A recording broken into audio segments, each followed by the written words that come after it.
Vamos entonces a comenzar el estudio de esta mañana. Continuamos en Juan capítulo 11, 45 al 57. Cristo nuestro sustituto.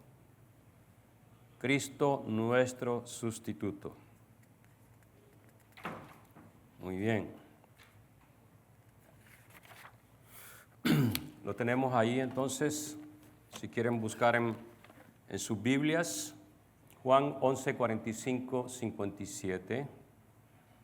Dice la palabra de Dios: por esto muchos de los judíos que habían venido a ver a María y vieron lo que Jesús había hecho, creyeron en él. Pero algunos de ellos fueron a los fariseos y les contaron lo que Jesús había hecho. Entonces los principales sacerdotes y los fariseos convocaron un concilio y decían: ¿qué haremos? Porque este hombre hace muchas señales. Si lo dejamos seguir así, todos van a creer en él. Y los romanos vendrán y nos quitarán nuestro lugar y nuestra nación. Pero uno de ellos, Caifás, que era sumo sacerdote ese año, les dijo: ustedes no saben nada, ni tienen en cuenta que es más conveniente que un hombre muera por el pueblo y no que toda la nación perezca. Ahora bien, no dijo esto de su propia iniciativa, sino que siendo el sumo sacerdote ese año, profetizó que Jesús iba a morir por la nación. Y no solo por la nación, sino también para reunir en uno a los hijos de Dios que están esparcidos. Así que desde ese día planearon entre sí matar a Jesús. Por eso Jesús ya no andaba públicamente entre los judíos, sino que se fue de allí a la región cerca del desierto, un lugar llamado Efraín, y se quedó ahí con los discípulos. Estaba cerca la Pascua de los judíos. Muchos de la región subieron a Jerusalén antes de la Pascua para purificarse. Entonces buscaban a Jesús, y estando ellos en el templo se decían unos a otros: ¿qué les parece? ¿Que vendrá la fiesta o no? Y los principales sacerdotes y los fariseos habían dado órdenes de que si alguien sabía dónde estaba Jesús, diera aviso para que lo prendieran. Oramos. Padre, a ti te oramos y bendecimos tu nombre. Al leer esta palabra, pedimos que son muchas cosas las que vamos a ver acá, oh Dios. Y pedimos que tú nos ayudes a comprender, abras nuestra mente, nuestro corazón, para entenderlas y de esta manera, Señor, también poderte adorar y servir de una mejor manera. Gracias, Padre, te oramos en Cristo Jesús, nuestro Señor y Salvador. Amén. Muy bien. Cristo nuestro sustituto. Ya he explicado quizás esto antes con ustedes, y es que en la época cuando todo se ponía en duda acerca de lo que la Biblia decía, salió un movimiento de teólogos que se le llamó la alta crítica en Europa. Y este movimiento afirmaba de que, los milagros en realidad en la Biblia no existían. La Biblia estaba, es más, cuando hablamos de un movimiento liberal o de liberación, decía uno de ellos: hay que liberarnos de todos los mitos y cuentos que hay en la Biblia. Y se refería específicamente a los milagros, ¿no? Entonces, este movimiento, una de las afirmaciones más grandes que tenía era que decían ellos, es que Cristo en realidad, su plan era establecer un reino en el mundo, ¿no? Cuando dijo: el reino de Dios está entre ustedes, ¿ya? Pero sabemos muy bien, por los demás textos que encontramos en la Escritura, que él estaba hablando de un reino espiritual, no un reino como está reinando desde un lugar, ¿no? De un trono en este mundo. Entonces la muerte de Cristo ellos la interpretaban como un fracaso al mensaje de Cristo y al propósito que él traía. Y podría ir en detalles y explicar todos los pasajes que ellos explican, ¿no? Y dicen, se dan cuenta, Jesús estaba esperando gobernar, pero no pudo, lo mataron. Pero vamos a ver entonces nosotros qué dice la Escritura hoy. ¿Qué es lo que nos dice la palabra de Dios? Porque la muerte de Jesús no fue un accidente, no fue algo que, lo mataron, ¿no? No es como que te atraviesas la calle y no te fijas, te pasa un auto encima o te avienta, ¿no? No fue un accidente. Tampoco fue una derrota inesperada. Desde antes de la fundación del mundo, Dios había predeterminado que Cristo iba a morir. Y esto para nosotros a veces es incomprensible, ¿no? ¿Para qué? Para salvar a su pueblo. Este se conoce como el pacto de redención. Entonces, ¿qué vamos a aprender hoy? El diablo piensa, esto es lo que vamos a aprender hoy, creo que lo tengo ahí. El punto 1. Piensa que sus soldados están ejecutando su plan. Es lo que pensamos siempre, ¿no? El diablo está en acción y él está llevando su plan. ¿Por qué digo esto? Porque los líderes religiosos planeaban matar a Jesús por motivos personales. Lo vamos a ver en la Escritura, ¿no? Para beneficio propio. La segunda cosa que vamos a ver es que Dios está cumpliendo su plan perfecto. No lo entendemos a veces, no lo comprendemos. ¿Por qué suceden las cosas? Pero Dios está llevando su plan perfecto. Aún hoy en día. No comprendemos porque decimos, ¿por qué Dios permite tales cosas? ¿No? Dios está cumpliendo su plan perfecto. No, el punto número 3, no importa las circunstancias que vivimos. Y esto cuesta decirlo. Cuesta decirlo, Dios está en control. Porque cuando todas las cosas van mal, ¿cómo es que Dios está en control entonces?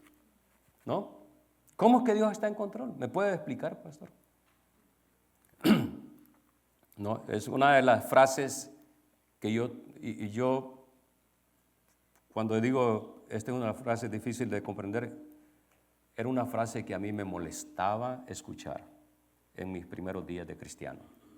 Me molestaba, porque decía yo, ¿cómo es que Dios está en control? Si todas las cosas van mal para mí. ¿Ya?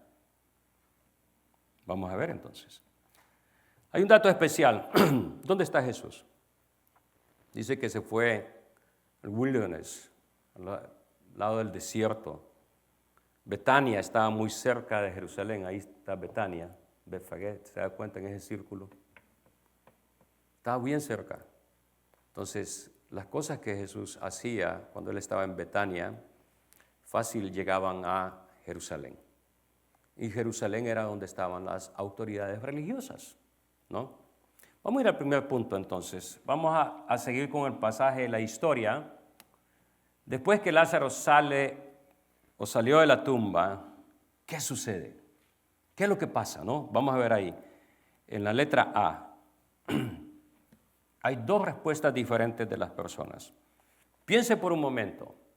Yo sé que algunos de ustedes dirán, yo sé que este familiar que tengo o esta persona que conozco que es incrédulo, cambiaría su incredulidad si viera un milagro.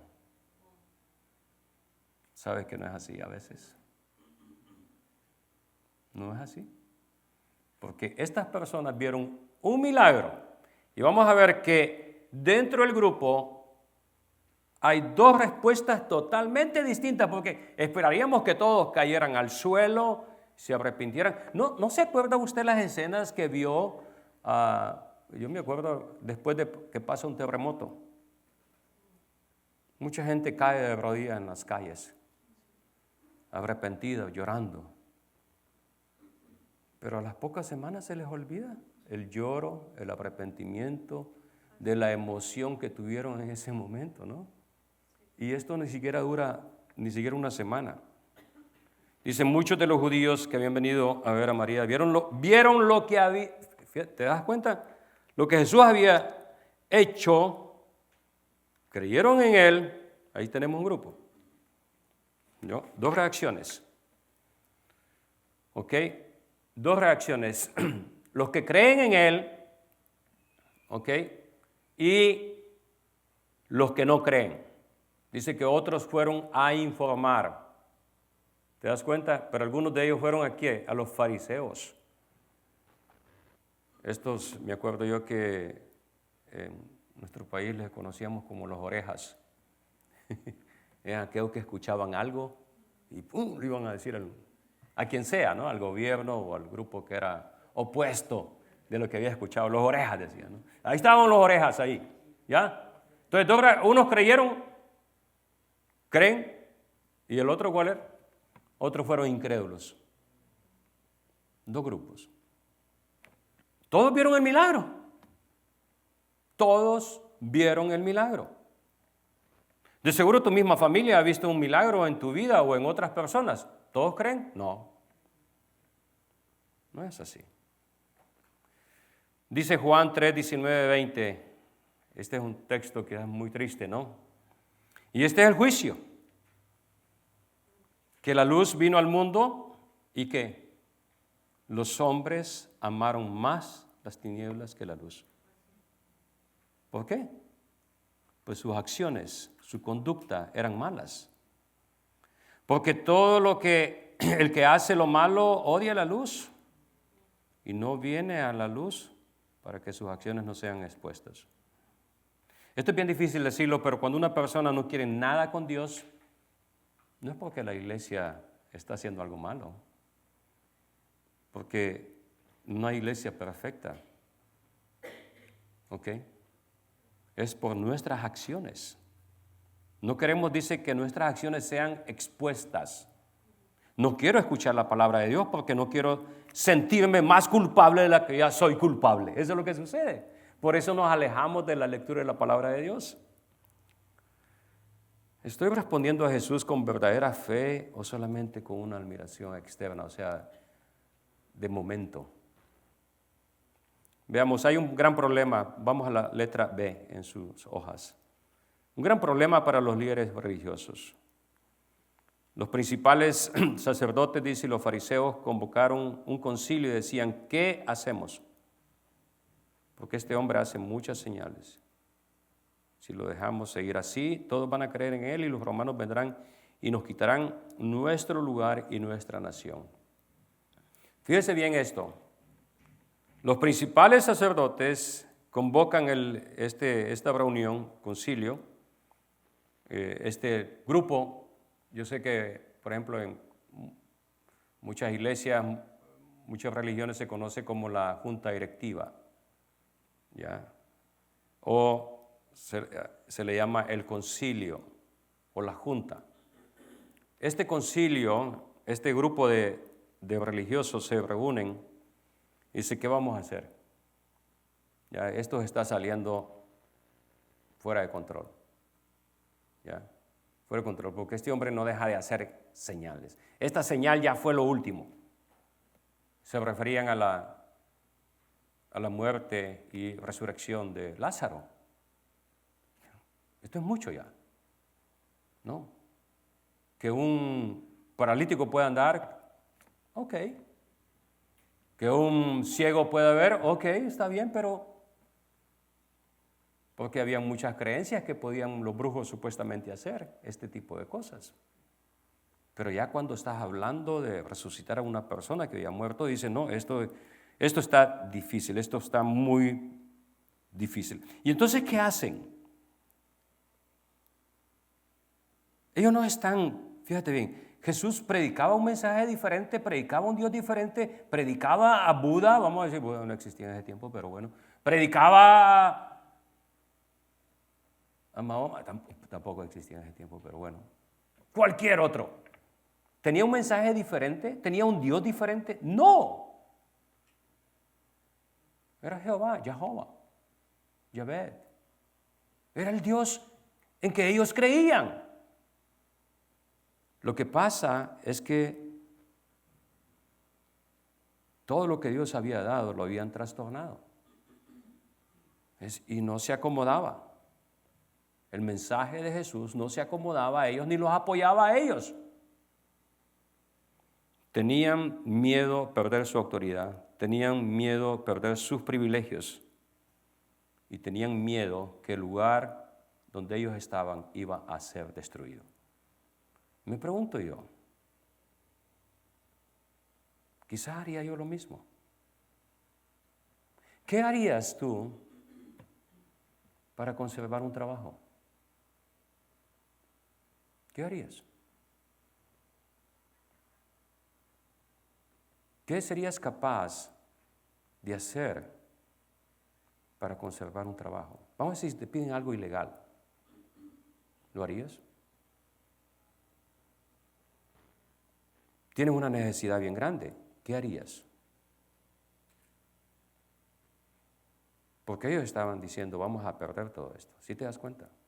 Y era verdad. Las cosas podían salirse de control. Dijeron aquí, no, va a haber una revolución y no queremos eso. Marcos 8:36. ¿De qué le sirve a un hombre ganar el mundo entero y pierde su alma? O sea, ¿cuál es tu precio? ¿Cuál es nuestro precio? Por el cual estamos dispuestos hasta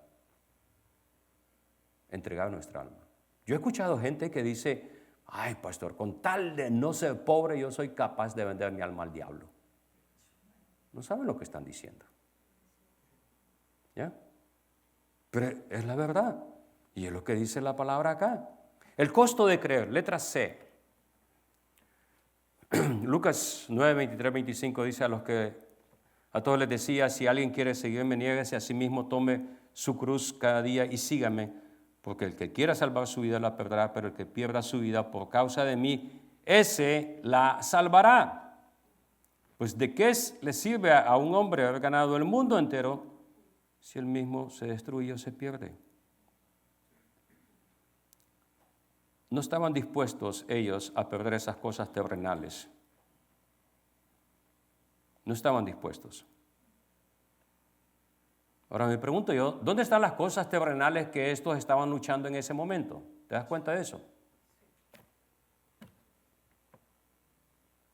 No las tienen. Es más,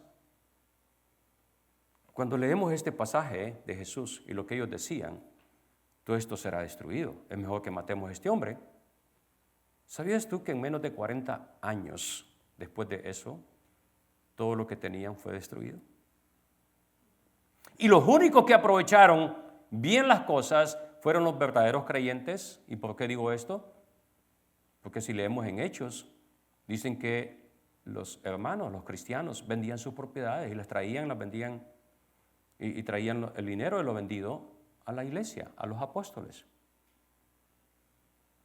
No es una enseñanza, pero yo sé este texto se ha completamente mal interpretado muchas veces por mucha gente diciendo, tienes que vender tu propiedad y traerlo aquí a la iglesia. No. Eso fue específicamente para ese tiempo. ¿Por qué?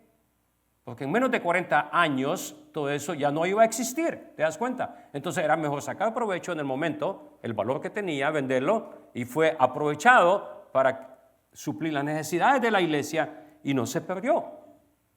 Los verdaderos creyentes no perdieron nada. Pero ¿qué significa seguir a Cristo?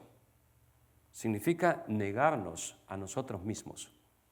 Significa tomar nuestra cruz, tu cruz. Yo sé, muchos queremos traer una cruz de oro en el cuello. A mí me gustaría, a veces he pensado comprarme una, pero cuando me dicen el precio me asusto y me doy la media vuelta y me voy, ¿no? Digo, no estoy criticando a nadie que tenga una cruz. ¿Ya? Digo yo, no, con eso puedo comprar otro auto, digo yo. Tomar nuestra cruz es individualmente sacrificarnos delante de Dios. Amar a Cristo más que cualquier posesión o relación. Piensa esto, amar a Cristo más que cualquier posesión o relación. Cuando una cosa o una persona ocupa el lugar de Dios, ese es nuestro ídolo. ¿Sabías eso?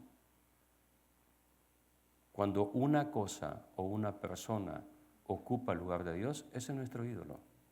Dios no es Dios. Mateo 10, 37, 39. Siempre me gusta las frases que digo, que miremos la Escritura, para que no diga después, el pastor está inventando. Mateo 10, 37, 39. El que ama al padre o a la madre más que a mí, no es digno de mí.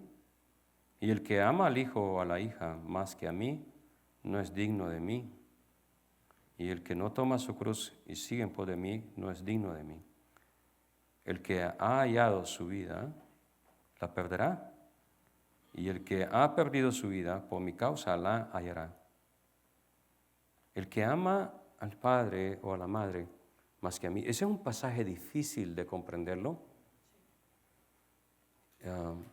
Tengo que dar crédito a quien me lo explicó este pasaje en una predicación que, de hecho, creo que la tengo en el canal. Está en inglés, pero traducida al español. Y fue predicada por el doctor Alexander en Perú. Y él explicó que lo que Jesús está diciendo es que ni voy a poder amar, voy a ocupar aquí a mi esposa, si yo amo más a mi esposa, pero ella es una incrédula. Yo le pedí permiso antes de hacer esto. Bueno, cuando firmó, ahí dijo que, ¿no? Cuando se casó conmigo, pues ahí. Entonces, vamos a decir, ella es una incrédula. Yo la amo tanto. Y digo, bueno, ok, para tener paz, yo te sigo en tu incredulidad.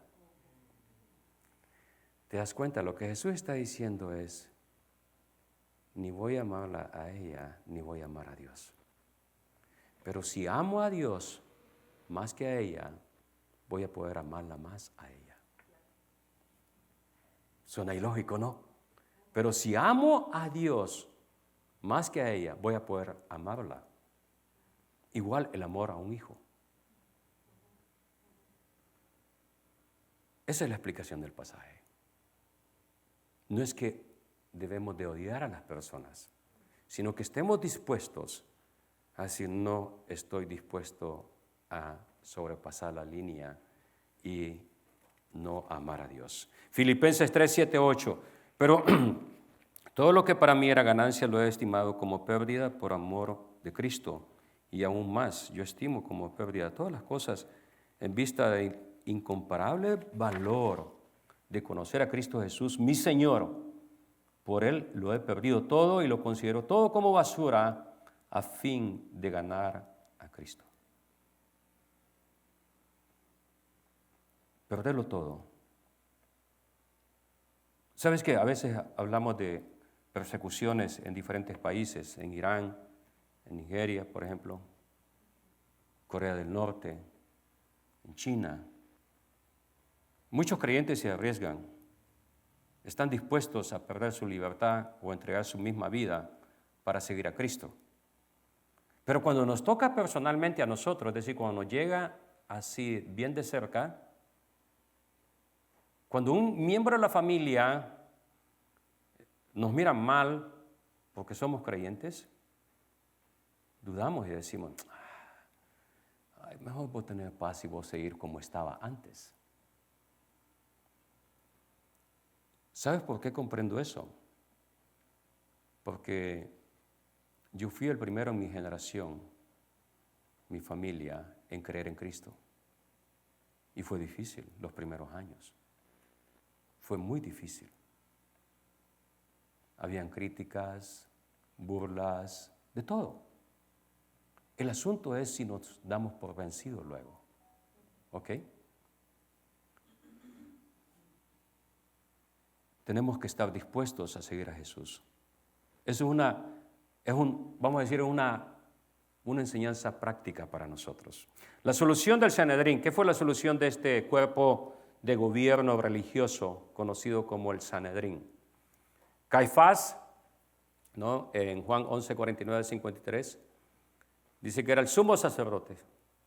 Ustedes están tontos, no saben nada, ¿no? Dice, es mejor, es más conveniente que un hombre muera por el pueblo y no que toda la nación perezca.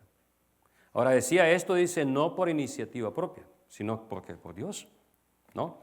Así que desde ese día planearon entre sí matar a Jesús. en el 53. ¿Qué dijeron? Es mejor que un hombre muera. Si Jesús muere, ¿qué sucede? Ellos iban a conservar su poder, ¿te das cuenta? Si Jesús sigue creciendo, iba a ser destruido todo. Mira lo que dice Hechos 2:23, cuando Pedro comienza a predicar y dice, hablando de Jesús, este fue entregado por el plan predeterminado y el previo conocimiento de Dios. ¿Qué dice? Yo casi leía ese pasaje y decía, por el plan predeterminado y previo conocimiento de los judíos. ¿Pero de quién dice ahí? De Dios. ¿Te das cuenta de lo que decía? Que muchas veces no comprendemos lo que Dios hace. Los discípulos no lo comprendían. Lee Lucas 24. No lo comprendieron. Y dice, ahora sí. Y Pedro, ¿cómo la sabiduría del Espíritu Santo pone el texto exactamente como debe de ser, no? ¿Y usted qué dice? Ustedes hicieron la obra.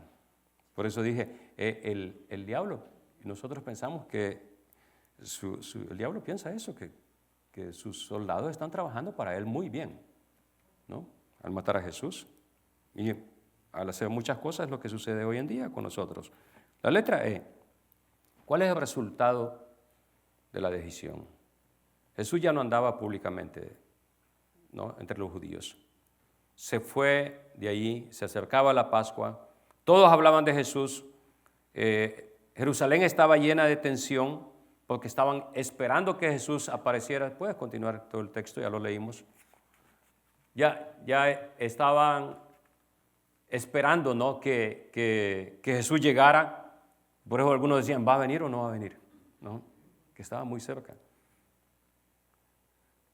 La Pascua era una de las fiestas más importantes de Israel. Miles viajaban. Eso lo hemos explicado antes, ¿no? Jerusalén estaba llenísima de gente. Más gente que las fiestas de tu pueblo. ¿No? Más gente todavía. Porque había gente en las calles. Había gente acampada en las avenidas. Había gente acampada en todo lugar donde podían acampar, ¿no? Me imagino que era un buen negocio tener un parqueo. Bueno, no parqueo, parqueo para los canopies, los campers, ¿no? Vamos al propósito de Dios, el segundo punto. Dios había planeado esta crisis, la letra A. Dice, no habló esto de su propia iniciativa, sino de parte de Dios. Estos versículos, el 51 y 52, es el centro espiritual de este pasaje. Allí Juan explica que Dios estaba obrando soberanamente, por encima de todas las cosas que pasaban. ¿Te das cuenta? Dios estaba obrando. Dios estaba haciendo lo que Él tenía planeado hacer. Por eso comencé diciendo, muchos piensan que la muerte de Cristo fue un accidente. No, no fue un accidente. Cristo iba a morir por los pecadores, iba a resucitar victorioso. Cristo salvaría eternamente a su pueblo. Mira lo que dice Isaías 53:10, la primera parte. Pero quiso el Señor quebrantarlo, sometiéndolo a padecimiento, cuando Él se entregó a sí mismo como ofrenda de expiación. Así que algunos de los hombres actuaban con maldad, con sus planes malévolos, pero Dios tenía su plan. Ya estaba escrito 700 años. ¿Te das cuenta? 700 años antes de que Cristo apareciera. ¿Cuál es la aplicación para mi vida? Letra B. Muchas veces nosotros nos sucede y nos sigue sucediendo. Cuando las cosas van mal, solo miramos ¿qué? Problemas. ¿Sí o no? Dolor, confusión. Piensa en un momento, ya vamos a ver eso más adelante en el estudio, pero tú sabes que casi todos los seguidores de Jesús lo abandonan en el momento en que Él es llevado a juicio y a la cruz. ¿Por qué vieron ellos? Las cosas van mal. No podemos seguirle. Hay mucha gente que cuando las cosas van mal decide mejor abandonar su fe. Una situación difícil o te hace más fuerte delante de Dios o te quebranta totalmente, es decir, te destruye. Romanos 8:28. Y sabemos que para los que aman a Dios todas las cosas cooperan para bien. Esto es para los que son llamados conforme a su propósito. Ahí está la señal. Si permaneces firme en tu fe en medio de los vendavales de lluvia, de tormenta espiritual en tu vida, de los terremotos espirituales, eres un llamado conforme al propósito de Dios. 2 Corintios 4, 17, 18 es un texto que he leído en uno de los devocionales y Pablo dice, esta aflicción leve y pasajera, mis hermanos, no va a durar todo el tiempo. Es leve y pasajera la situación. ¿Por qué? Porque Dios es eterno. Entonces no importa el tiempo que dure. Vamos a ir al tercer punto para terminar. No sé si logremos terminar el 4, pero bueno, vamos. Jesús, nuestro sustituto.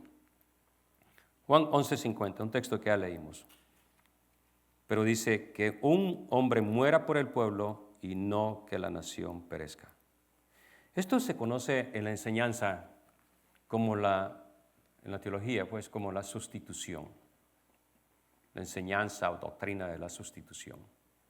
¿Qué significa eso? Lo he explicado algunas veces y lo he comparado en un juicio. En un juicio, si Cristo no está con nosotros, somos condenados. Por eso dice Apocalipsis, se abrieron los libros de las obras. ¿Te das cuenta? Pero cuando tenemos a Cristo, Él es el que nos sustituye en el juicio. Él toma nuestros pecados, nuestra condenación, ¿ok? Y nosotros somos quitados y Él está allí. Por eso se llama sustitución. Él es nuestro sustituto. Es decir, que Él es el que va a recibir. Por eso el texto de Isaías 53:5, vamos a leerlo mejor. Isaías 53:5. Otra vez, otro texto que fue escrito más de 700 años antes de que Él viniera.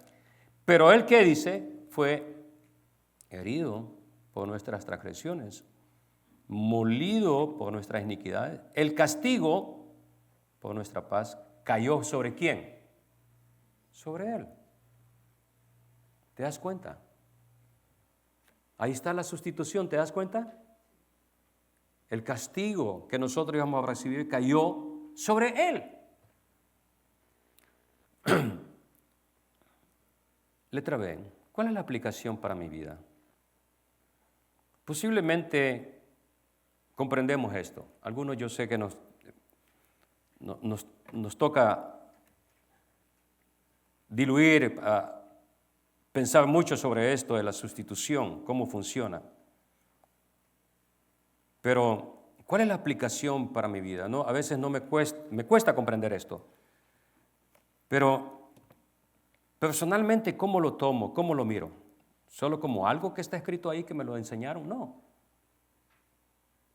Piensa eso. Yo pensaba mucho. ¿Qué ejemplo podría dar? Pensaba mucho sobre eso y recuerdo en un tiempo cuando mi esposa necesitaba una firma para unos documentos, yo no podía dársela, pero hubo alguien que estuvo dispuesto. Y cuando yo le dije lo que teníamos que hacer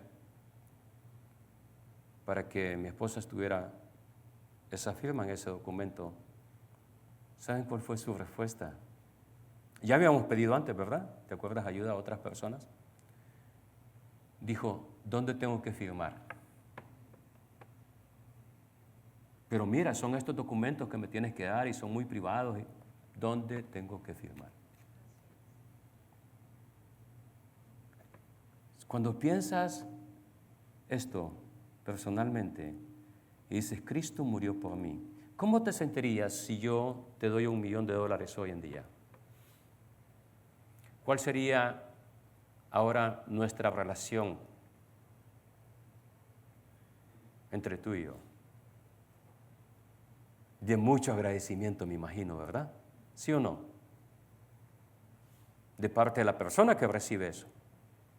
Cuando pensamos en estas cosas, las llevamos al plano nada más de la letra, pero no las aplicamos. Y decimos, wow, Jesús me ha salvado del infierno. ¿Puedo comprender eso? Mira Romanos 8:1, la primera parte. Por tanto, ahora no hay condenación para los que están en ¿quién? En Cristo Jesús. No hay condenación. Es como que hayas matado a alguien y una persona venga y dice, yo me hago cargo de la muerte de esa persona, yo pago. ¿Cuánto cuesta? ¿Cuánto vale? ¿Cómo puedo sacarte el problema a esta persona? ¿Te das cuenta de eso? No hay ninguna condenación. 1 Pedro 2:24 dice, el mismo llevó nuestros pecados en su cuerpo sobre la cruz, a fin de que muramos al pecado y vivamos a la justicia, porque por su herida fuimos sanados. La palabra sanados es salvados. Fuimos salvados. Mis hermanos, esa es la enseñanza de la sustitución. Personalmente, al pensar en eso y comprenderlo y agarrarlo para nosotros mismos, ¿sabes qué? Deberíamos de estar llorando al comprender eso. Reunir a los dispersos, 4 puntos. El cuarto punto. Y no solo por la nación, es decir, Él no iba a morir solamente por esta nación de Israel, sino también para reunir en uno a los hijos de Dios que están esparcidos. Dios tiene un solo pueblo, ya lo hemos dicho muchas veces, no me repito de repetirlo. Dios tiene solamente un pueblo, no tiene dos pueblos. Hay muchos que piensan que Israel es el pueblo de Dios, pero la Biblia no habla que Israel es el pueblo de Dios en el Nuevo Testamento. Dice que es la iglesia, y la iglesia está compuesta ¿por quiénes? Por israelitas, judíos y gentiles, que somos nosotros, por todas las naciones. Mira Apocalipsis 5:9. Cantaban un cántico nuevo diciendo, digno eres de tomar el libro y abrir los sellos, porque tú fuiste inmolado y con tu sangre compraste para Dios ¿a quién? A gente de ¿qué? Toda tribu. Y Efesios 2:13-14, ¿qué dice? Pero ahora en Cristo Jesús ustedes que en otro tiempo estaban lejos han sido acercados por la sangre de Cristo, porque Él mismo es nuestra paz. De ambos pueblos, ¿qué hizo? ¿Qué? ¿Dos pueblos? Uno. Y si leemos el contexto es bien importante, ¿no? Del pasaje. Pablo está hablando de Israel como nación y de los gentiles. Y en Juan 11:50, fíjate bien esto es bien importante, porque Pablo está interpretando ¿a quién? ¿A Pablo? No, Pablo está interpretando a Jesús. Porque Juan 11:52 dice, para reunir en uno a los hijos, en uno, a los hijos de Dios. El texto que leímos antes. Entonces, Pablo, ¿qué está haciendo? Interpretando a Jesús. ¿Te das cuenta de eso? Por eso en Efesios enseña él que de ambos pueblos hizo uno. Hay un llamado eficaz. La muerte de Cristo no solamente hizo posible la salvación, aseguró la salvación de todos aquellos que el Padre le dio al Hijo. Jesús vino eficazmente a salvar a su pueblo. ¿Y por qué digo eficazmente, suficientemente? Porque no necesitamos otro sacrificio para nuestra salvación. Cristo fue sacrificado de una vez y para siempre, dice Hebreos. ¿Ya? Juan 6:37-39. Todo el que el Padre me da, vendrá a mí, y el que viene a mí, de ningún modo lo echaré fuera. ¿Te das cuenta de eso? Y el 39, si seguimos leyendo, dice, y esta es la voluntad del que me envió, que todo lo que Él me ha dado, yo no pierda ¿qué? Nada, sino que lo resucite en el día final. Si tú tienes la salvación, la pierdes. ¿Cómo? Sí. Si tú tienes la salvación, la pierdes. Pero si Cristo te ha hecho salvo, no pierdes nada, porque tú no tienes nada. Él te tiene. ¿Sí te das cuenta de la diferencia? Si tú tienes algo, puedes perderlo. Pero la diferencia acá, el texto dice no, que nosotros tenemos. ¿Qué dice? Todo lo que Él me ha dado, yo no pierda nada. Si Él te tiene en tus manos, no te vas a perder. Si tú crees que tienes a Dios en tus manos, sí es muy posible que lo pierdas porque no tienes nada. ¿Comprendes ahora eso? ¿Comprendemos eso? Si decimos que tenemos la salvación por nosotros mismos, claro, no tenemos nada. Pero si Él nos tiene, si estamos en sus manos, no nos vamos a perder. Como dijo Jesús, se perdió nada más uno. ¿Quién? Judas, el hijo de perdición. Juan 17:2. Por cuanto le diste autoridad sobre todo ser humano, para que Él dé vida eterna a todos los que le has dado. Por eso dije, al principio, un llamado eficaz. Un llamado eficaz. Él nos da vida eterna. No es por nuestros propios medios, no es por nuestro propio sacrificio. Él es el que nos da vida eterna. Él nos tiene en sus manos.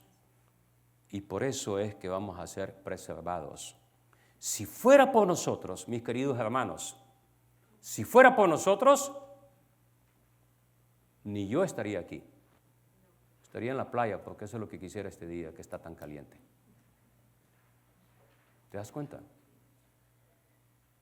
Si fuera por nosotros, si yo hiciera lo que yo quiero hacer, no estaría aquí. Pero ¿qué? El Señor es el que me convence, el Señor que me habla y me dice, Alejandro, está mal eso que estás haciendo. Está mal, vámonos. Camina. Vamos, sigamos. No te desanimes. ¿Ya? Pero si fuera, ¿te das cuenta? La gente que vemos acá religiosa pensó egoístamente. ¿Sabes por qué? Mira, cuando una política cambia en el lugar donde vivimos y nos afecta, ahí nos molesta a todos. ¿Sí o no? Pero una vez no nos afecta, ¿qué decimos? A mí eso ni me importa. Pero cuando me toca a mí, estoy en desacuerdo total.